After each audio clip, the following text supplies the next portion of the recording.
Hi, I'm Meryl Kapukaw, electrical engineer, and this is my Vios GRS, which became the game-changing part of my #adulting. Hi, ako po si Aaron De Guzman, part owner ng isang sounds and lights company. Ipapakilala ko po sa inyo ang aking ultimate companion. I'm Geneva Francisco, civil engineer. I bought my Vios GRS because Toyota siya. We all know that ang Toyota ay maaasahan. Since fan ako ng isang sporty car, mas na-impress ako sa Toyota Vios GRS. Natural ng pogi hindi mo na kailangan setupan.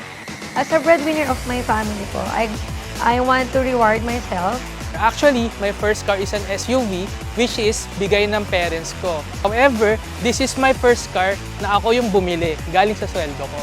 Gusto ko na talaga ng Toyota, given its reliability. Di talaga ito yung tinitignan ko na car. Actually, I was eyeing for an SUV. However, nung nasa dealership kami ng father ko, pinoint out niya itong Vios na to. Nalove at first sight ako sa exterior ng Vios GRS. Front bumper pa lang, ang pogi na. Ito yung unang napansin ko at nag-stand out nung nilapitan ko. Ito yung side skirts niya. Ito yung 10-speed CVT badge niya. Dito naman tayo sa likod.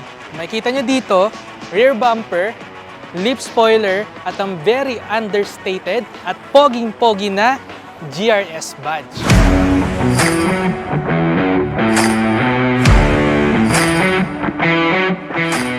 Very aesthetic, sobrang pogi niya. Plus, my favorite features is the leather seat. Dahil ako ay firm mom, bagay na bagay siya sa mga babies ko. Mami, do you love Vios GRS? Mami, Mami. Loaded yung Vios GRS ng safety features.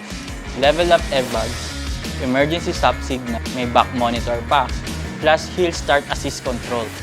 Solid talaga. 10 out of 10 siya sa akin pagdating sa safety at performance.